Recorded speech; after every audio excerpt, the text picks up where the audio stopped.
तो स्टार्ट करते हैं बेटा। आज का टॉपिक है अमीनो एसिड। अमीनो एसिड, इसके बारे में हम लोग पढ़ेंगे। हम लोगों ने कार्बोहाइड्रेट पढ़ा, लिपिड पढ़ा, न्यूक्लिक एसिड पढ़ा। अब इसके बाद हम लोग पढ़ेंगे अमीनो एसिड। ठीक है, इसमें हम लोग पढ़ेंगे इंट्रोडक्शन, लिपिड अमीनो एसिड होते क्या हैं, उसके क्लासिफिकेशन, कितने में इसको कैटेगराइज किया गया है, उसके physical properties, chemical properties, medicinal properties. सबसे इंपॉर्टेंट मेडिसिनल प्रॉपर्टीज, कौन कौन से ऐसे अमीनो एसिड्स हैं जिसको एज हम या तो न्यूट्रास्यूटिकल्स लेते हैं या तो एज अ मेडिसिन लेते हैं। ठीक है, नेक्स्ट लास्ट हम लोग पढ़ेंगे functions of the amino acid. Amino acid के क्या फंक्शन। ठीक है,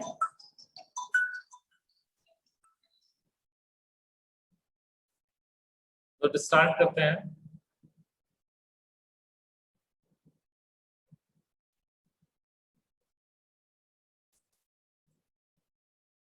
इंट्रोडक्शन हम लोग देखेंगे। Amino acids are the molecules having one amide group, one carboxylic group, one H atom and one specific group, R group। ठीक है, तो जैसा कि हम लोग देखेंगे इसमें क्या क्या है। एक हमारा क्या है, अमीनो ग्रुप है, फिर दूसरा कार्बोक्सिलिक ग्रुप है, तीसरा H एटम है और उसके अलावा एक स्पेसिफिक R ग्रुप रहेगा। ठीक है, that is attached to the central carbon atom. ठीक है, सेंट्रल कार्बन एटम से वो अटैच रहेंगे। The specific group are varies in size, structure and electric charge. जो आर वाला जो ग्रुप है, जिसे हम स्पेसिफिक ग्रुप कहे हैं, वो अलग अलग साइज में हो सकते हैं, अलग अलग स्ट्रक्चर में हो सकते हैं और उसमें इलेक्ट्रिक चार्ज भी आपका अलग अलग हो सकता है। ठीक है, नेक्स्ट बात करें, R group also influence, R group also influence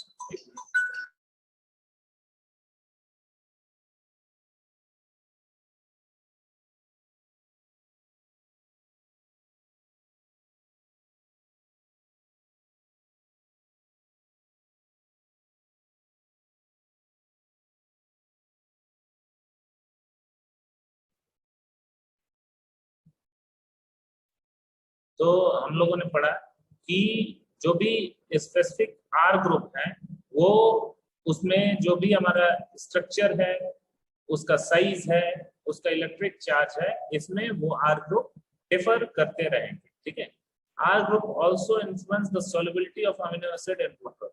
और इसी आर ग्रुप के वजह से हम जानेंगे कि अलग अलग सॉल्युबिलिटी भी हो सकता है। आर ग्रुप हो सकता है, एक आर ग्रुप जो है उससे अटैच्ड है, वो उसका अलग सॉल्युबिलिटी हो और दूसरे वाले का अलग सॉल्युबिलिटी हो।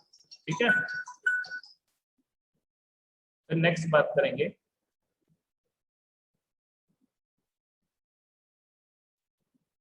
Amino acids are also known as building blocks of the proteins. जैसा कि हम लोग प्रोटीन्स के बारे में जानते हैं, प्रोटीन अमीनो एसिड जो होते हैं वो एक तरह से बिल्डिंग ब्लॉक्स की तरह काम करते हैं। They are responsible for the complexation of the protein. तो फिर नेक्स्ट बात करेंगे, the basic elements of amino acids are C N O H, C for carbon, N for nitrogen, O for oxygen, H for hydrogen. ठीक है, तो इन सारी चीजों के लिए ये क्या कहते हैं, अमीनो एसिड, ये सारा चीज एक तरह से उसके क्या होते हैं, बेसिक एलिमेंट्स होते हैं। इसमें हम देख भी सकते हैं इसके स्ट्रक्चर में सी एच ओ और क्या है, एन, हमारा ये सारा चीजें इसमें है। और इस तरीके से ये हमारा क्या हो गया, अमीनो एसिड हो गया। एक अमीनो ग्रुप, एक साइड चेन जिसे ये स्पेसिफिक ग्रुप कहेंगे, एक ये H और फिर ये आपका कार्बोक्सिलिक ग्रुप। नेक्स्ट बात करते हैं क्लासिफिकेशन। अभी तक हम लोगों ने पढ़ा अमीनो एसिड होते क्या है, नेक्स्ट बात करेंगे उसके क्लासिफिकेशंस क्या क्या है। ठीक है, फिर क्लासिफिकेशन ये तीन तरीके से डिवाइड हुए हैं। अभी तक हम लोग पढ़े हैं एसेंशियल, नॉन एसेंशियल और तीसरा आपका एक कंडीशनल अमीनो एसिड। तीसरा हमारा जो है कंडीशनल अमीनो एसिड है। तो इसमें है पहला एसेंशियल अमीनो एसिड, दूसरा नॉन एसेंशियल अमीनो एसिड, तीसरा कंडीशनल अमीनो एसिड। ठीक है, अलग अलग बात करेंगे। पहला अगर बात करते हैं तो हमारा है essential amino acid. Essential amino acid क्या होंगे? Essential amino acid are those amino acids which are not synthesized और मेड बाय द बॉडी। मतलब ऐसे अमीनो एसिड जो हमारे बॉडी के द्वारा सिंथेसाइज या बने हुए नहीं होते हैं।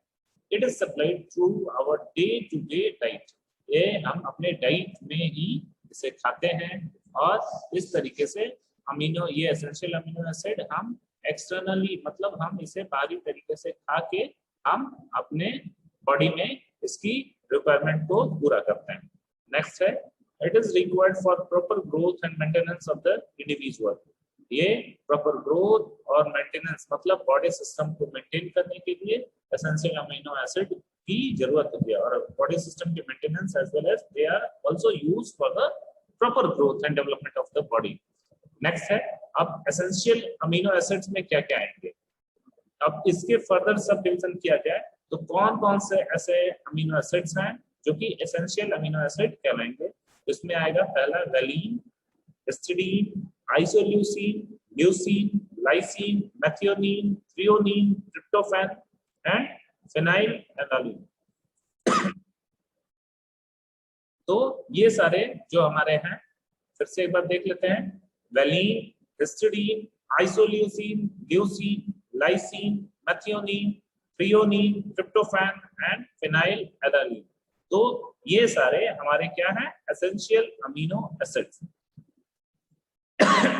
अब अलग अलग स्ट्रक्चर्स अगर देख लें तो ये हमारा वेलिन का स्ट्रक्चर है, ये ल्यूसिन का स्ट्रक्चर है।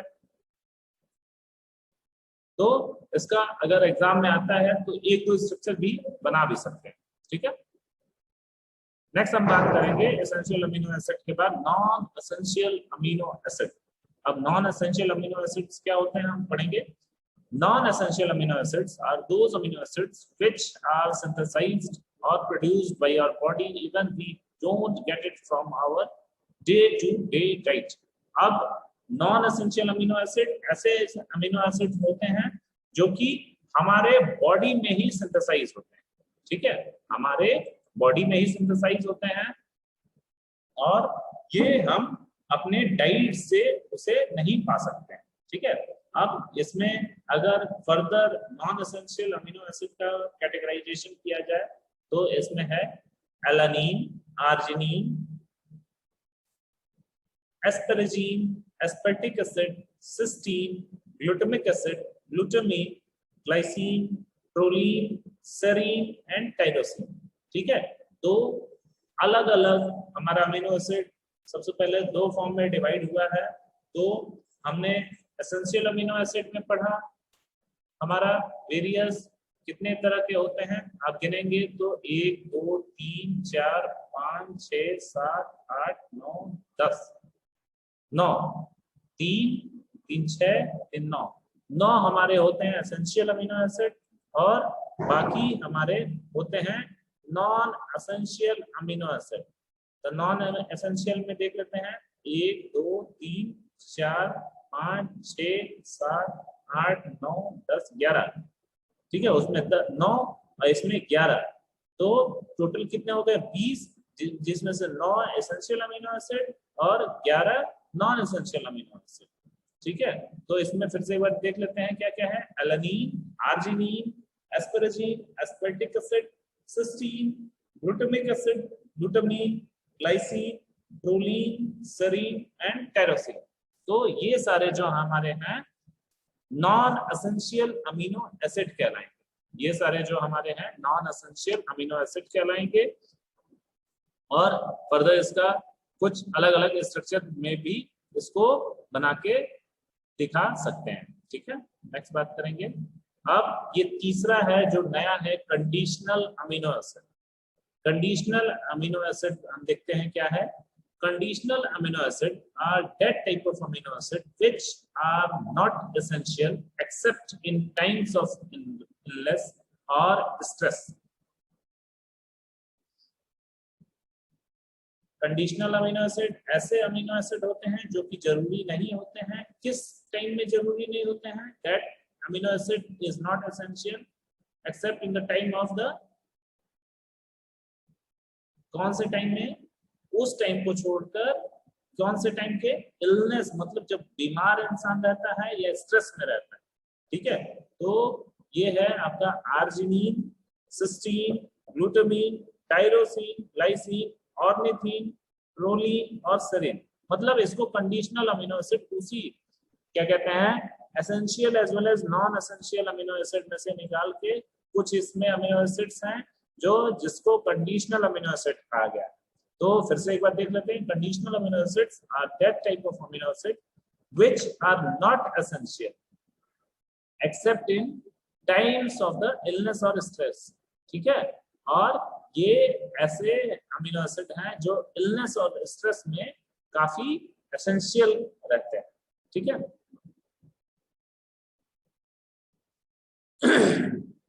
नेक्स्ट बात करेंगे फिजिकल प्रॉपर्टीज का। तो फिजिकल प्रॉपर्टीज में कुछ ऐसे आते हैं जैसे सॉल्युबिलिटी, मेल्टिंग पॉइंट, टेस्ट, ठीक है। तो इसमें हम डिस्कस करेंगे फिजिकल प्रॉपर्टीज। तो सॉल्युबिलिटी की अगर हम बात करते हैं तो सबसे पहला, most of the amino acid are soluble in water but insoluble in organic solvents. ज्यादा से ज्यादा अमीनो एसिड क्या होते हैं? वाटर में सॉल्युबल होते हैं और ऑर्गेनिक सॉल्वेंट में इनसॉल्युबल होता है, ठीक है। तो सॉल्युबिलिटी हम लोगों ने देख लिया, तो वाटर में सॉल्युबलाइज हो जा रहा है, ऑर्गेनिक सॉल्वेंट में सॉल्युबलाइज नहीं हो रहा है, ठीक है। मेल्टिंग पॉइंट अगर देखते हैं तो amino acid generally melt at high temperature often above 2000 degree centigrade, ठीक है। तो maximum of the melting point है। टेस्ट इसका बात करें तो अमीनो एसिड में भी स्वीट, अब स्वीट नेचर के जैसे ग्लाइसिन है, एलानिन है, वैलिन, ग्लाइसिन, एलानिन और वैलिन, ठीक है। तो ये स्वीट नेचर के रहते हैं। टेस्टलेस के आर्जिनिन, ल्यूसिन, ये टेस्टलेस नेचर के रहते हैं। और जो हमारा मोनोसोडियम ग्लूटामेट है या ग्लूटामेट है, तो वो as a they are used as a flavouring agent in the food industry, ठीक है। तो ये हमारा अमीनो एसिड क्या as a flavouring agent use होता है। इस तरीके से हम लोगों ने डिस्कस किया सॉल्युबिलिटी, मेल्टिंग पॉइंट और टेस्ट। नेक्स्ट हम बात करेंगे केमिकल प्रॉपर्टीज। डीकार्बोक्सिलेशन की बात करें, the amino acid will undergo decarboxylation to form corresponding amines, thus amines are produced। मतलब कुछ ऐसे अमीनो एसिड्स हैं जिसका अगर डीकार्बोक्सिलेशन कर दिया जा रहा है तो कुछ अलग अलग अमाइंस बना रहे हैं, जैसे कि हिस्टीडीन है आपका, हिस्टामीन बना रहा है, हिस्टामीन प्लस CO2, इसका अगर डीकार्बोक्सिलेशन कर रहा है। टायरोसिन जो है टायरामीन प्लस CO2, मतलब carbon dioxide, histamine plus carbon dioxide histidine बना रहा है। टायरोसिन आपका tyramine plus carbon dioxide, lysine cadaverine plus carbon dioxide, ठीक है। तो इस तरीके से ये डीकार्बोक्सिलेशन हो गया। अब अगर एज अ एम्फोलाइट्स देखा जाए तो amino acids contain both acidic group and basic group, दोनों COOH और NH2 ग्रुप दोनों होता है। तो COOH आपका एसिडिक ग्रुप हो गया, NH2 आपका बेसिक ग्रुप हो गया। दे कैन डोनेट और accept a proton and hence known as ampholytes. ये दोनों प्रोटॉन को डोनेट भी कर सकते हैं और एक्सेप्ट भी कर सकते हैं, इसलिए इसको क्या कहा गया है? एम्फोलाइट्स कहा गया है, ठीक है। तो amino acids have the capacity to accept and donate proton, so they are called ampholytes। In strongly acidic pH, amino acid is positively charged। अगर acidic pH में हम इसको कन्वर्ट करते हैं तो इसका सॉल्यूशन एसिडिक बनाते हैं तो ये पॉजिटिवली चार्ज होगा, और अगर इसको अल्कलाइन pH में कन्वर्ट करते हैं तो ये नेगेटिवली चार्ज होगा, ठीक है। आइसोइलेक्ट्रिक pH की बात करें तो आइसोइलेक्ट्रिक pH में भी defined as the pH at which molecule exist as a zwitterion और डाइपोलर आयन। मतलब इसमें कोई चार्ज नहीं होगा, कोई नेट चार्ज नहीं होगा, और इसलिए इसको आइसो इलेक्ट्रिक पीएच कहते हैं। मतलब ऐसा पीएच जिसपे वो जो हमारा सॉल्यूशन है अमीनो एसिड का उस पे कोई चार्ज ना रहे, उसे क्या कहेंगे, आइसो इलेक्ट्रिक पीएच कहेंगे। नेक्स्ट बात करेंगे, molecule is electrically neutral at isoelectric pH. तो भाई न्यूट्रल हो ही जाएगा जब उस पे ना पॉजिटिव चार्ज रहेंगे ना नेगेटिव चार्ज रहेंगे आइसो इलेक्ट्रिक पीएच पे, तो वो इलेक्ट्रिकली न्यूट्रल हो जाएगा। ये आइसो इलेक्ट्रिक पॉइंट पे बात किया जा रहा है। पीएच 1 पे प्लस चार्ज, पीएच 7 पे 0 चार्ज, पीएच 13 पे -1 चार्ज। ठीक है, तो इस तरीके से इसको बताया गया है आइसो इलेक्ट्रिक पीएच को। नेक्स्ट है रिएक्शन ऑफ अमीनो एसिड। पहला है reaction due to amino group, reaction due to carboxylic group, तीसरा reaction due to side chain, reaction due to both amino and carboxylic group. मतलब क्यों amino acid सबसे पहले reaction क्यों कर रहा है, अमीनो ग्रुप होने की वजह से, दूसरा कार्बोक्सिलिक ग्रुप होने से, तीसरा साइड चेन होने की वजह से, और चौथा आपका बोथ अमीनो और कार्बोक्सिलिक ग्रुप होने की वजह से अलग अलग केमिकल नेचर इसका हो जाएगा और अलग अलग रिएक्शंस हो जाएंगे। नेक्स्ट बात करें reaction due to the amino group. अब अमीनो ग्रुप की बात करें, अमीनो ग्रुप होने की वजह से transamination, transfer of amino group from the alpha keto acid to form a new amino group acid and corresponding keto acid। तो क्या होता है इसमें, ट्रांसएमिनेशन में अमीनो ग्रुप का ट्रांसफर होता है, किससे, अल्फा कीटो एसिड से ट्रांसफर होता है, और जब ट्रांसफर होता है तो क्या क्या बनता है, न्यू अमीनो एसिड बनता है, और न्यू अमीनो एसिड बनेगा, और एक बनेगा हमारा क्या, करस्पॉन्डिंग कीटो एसिड बनेगा। ठीक है, तो ये हमारा ओवरऑल हो गया क्या, ट्रांसएमिनेशन। ये ट्रांसएमिनेशन क्या है देखेंगे, अमीनो एसिड कीटो एसिड, ये हमारा रिवर्सिबल रिएक्शन है ये। नेक्स्ट है reaction due to the carboxylic group. अब डी कार्बोक्सिलेशन में क्या होगा, अगर अमीनो एसिड का डी कार्बोक्सिलेशन किया जा रहा है तो amino acid undergo alpha decarboxylation to form corresponding amines. अब इसका डी कार्बोक्सिलेशन हो रहा है तो करस्पॉन्डिंग अमाइंस बन रहा है, जैसे ग्लूटामिक एसिड का डी कार्बोक्सिलेशन होगा तो गाबा बनेगा, फिर हिस्टिडीन है तो हिस्टामाइन बनेगा, टेरोसिन है तो टेरामाइन बनेगा। ठीक है, तो ये सारे हैं कि डी कार्बोक्सिलेशन से हमारा अमीनो एसिड अलग अलग करस्पॉन्डिंग अमाइंस के रूप में फॉर्मेशन उसका होगा।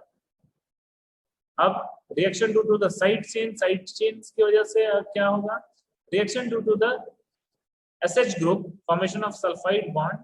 तो क्या होगा, cysteine has a sulphydryl group SH, this group can form a disulphide. अब सिस्टीन क्या करता है, डाइसल्फाइड बॉन्ड बना के क्या बनाएगा, अनदर सिस्टीन रेसिड्यू बना देगा। ठीक है, the dimer formed is cystine. ठीक है, मतलब सिस्टीन जो जिसमें सल्फेहाइड्रिल ग्रुप है उसमें क्या होगा कि वो डाइसल्फाइड बॉन्ड के साथ वो अनदर सिस्टीन रेसिड्यू बना देगा। ठीक है, ऑक्सीडेशन रिडक्शन से। फिर next reaction due to the both amino and carboxylic group. अब दोनों ग्रुप के होने की वजह से क्या रिएक्शन होगा, formation of peptide bond. Peptide bond का फॉर्मेशन होता है, carboxyl group of an amino acid binds with the amino group of another amino acid forming a peptide bond with loss of one molecule of water।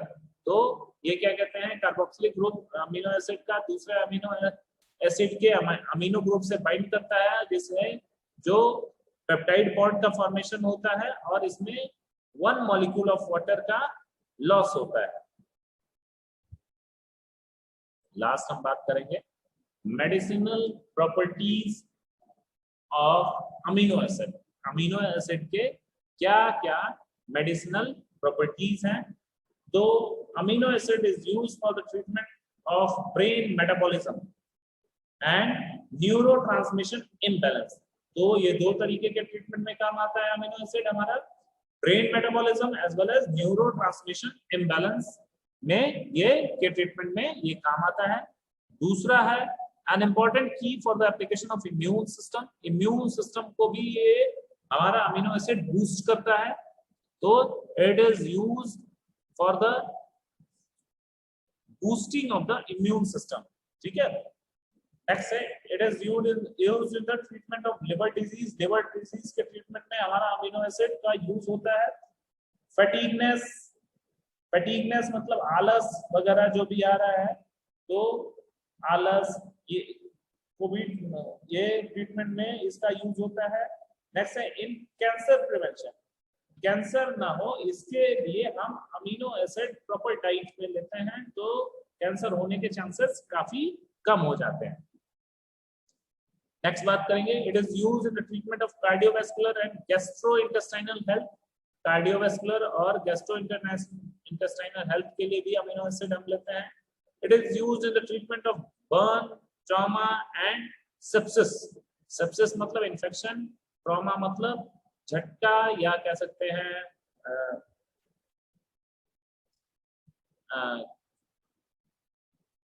Trauma. Trauma मतलब आपका एक तरह से loss कह सकते हैं। ट्रॉमा मतलब ब्रेन डेड होता है या कह सकते हैं।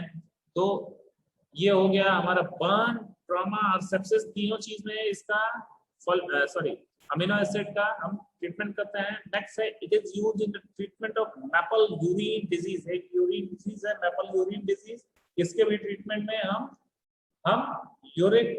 अमीनो एसिड का यूज करेंगे। नेक्स्ट है it is used in the treatment of diabetes. Diabetes के ट्रीटमेंट में हम अमीनो एसिड का यूज करते हैं। नेक्स्ट बात करें function of amino acid. Function of amino acid, हम अमीनो एसिड लेते हैं तो उसका क्या फंक्शन है हमारे बॉडी के लिए। It provides the monomer unit for from which the long polypeptide chains of properties are synthesised. तो ये क्या करता है, मोनोमर यूनिट प्रोवाइड करता है जिसकी वजह से लॉन्ग पॉलीपेप्टाइड चेंज क्या होता है, सिंथेसाइज होता है। फिर levo amino acid, levo rotatory amino acids are and their derivatives, and ये आदमी है, and their derivatives participates in the cellular function as diverse as nerve transmission and the biosynthesis of purines, pyridines, porphyrines and urea। मतलब इन सारी चीजों के synthesis में हमारा क्या एल अमीनो एसिड्स और उसके डेरिवेटिव्स पार्टिसिपेट करते हैं, और इसके अलावा सेलुलर फंक्शन के लिए भी पार्टिसिपेट करेंगे। नेक्स्ट है short polymers of amino acid called polypeptide perform prominent roles in the neuroendocrine system of as hormones, hormone releasing factors, neurotransmitters। मतलब जो short polymers of amino acid जिसे हम polypeptide कहते हैं वो क्या करते हैं, वेरियस ये रोल प्ले करते हैं इन द न्यूरोएंडोक्राइन सिस्टम में, हार्मोन रिलीजिंग में, हार्मोन रिलीजिंग फैक्टर्स में और न्यूरोट्रांसमिशन में। ठीक है, तो ये पॉलीपेप्टाइड्स ये short polymers of amino acid का एक तरह से फंक्शन है, जो कि क्या करता है, हार्मोन रिलीजिंग फैक्टर्स में ये उसको एनहांस करेगा और neuroendocrine hormone system as hormones को भी उसे एनहांस करेगा, उसे भी रिलीजिंग प्रॉपर करेगा और इस तरीके से न्यूरो ट्रांसमिशन होगा।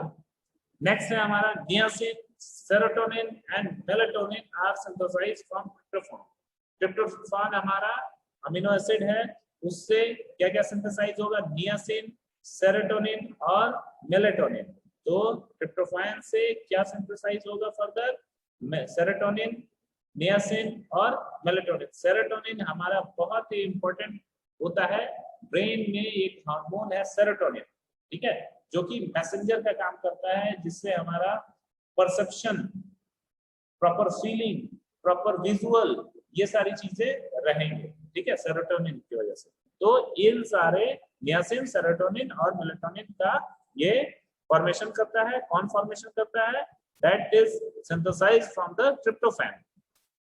नेक्स्ट है melanin, thyroid hormone, catecholamines are synthesized from the tyrosine. ये सारे हार्मोन्स हैं, मेलानिन, थायराइड हार्मोन्स, कैटेकोलामाइंस, ये सारे हार्मोन्स हैं और ये किससे सिंथेसाइज होते हैं, टायरोसिन से। टायरोसिन से सिंथेसाइज होते हैं। टायरोसिन क्या है, अमीनो एसिड है। नेक्स्ट बात करेंगे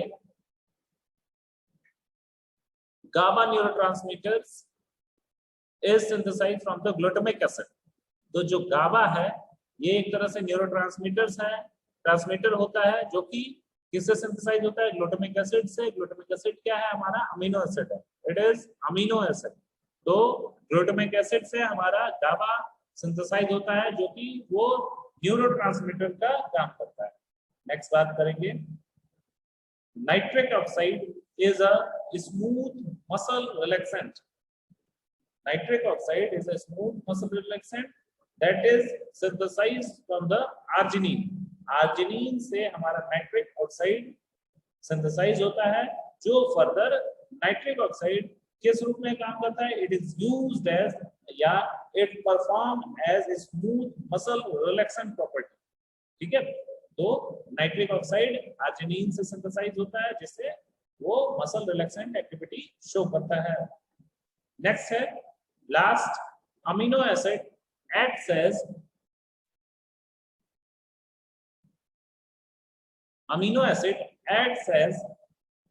porphyrins.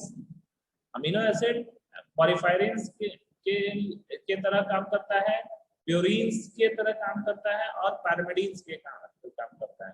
ठीक है, और फर्दर अमीनो एसिड से ही ये सारी चीजें बने हुए रहते हैं। तो इस तरीके से हम लोगों ने आज पढ़ा कि अमीनो एसिड्स होते क्या हैं, उसका introduction, physical properties, chemical properties, classifications, therapeutic effect, function of the amino acid, ये सारी चीजें हम लोगों ने पढ़ा।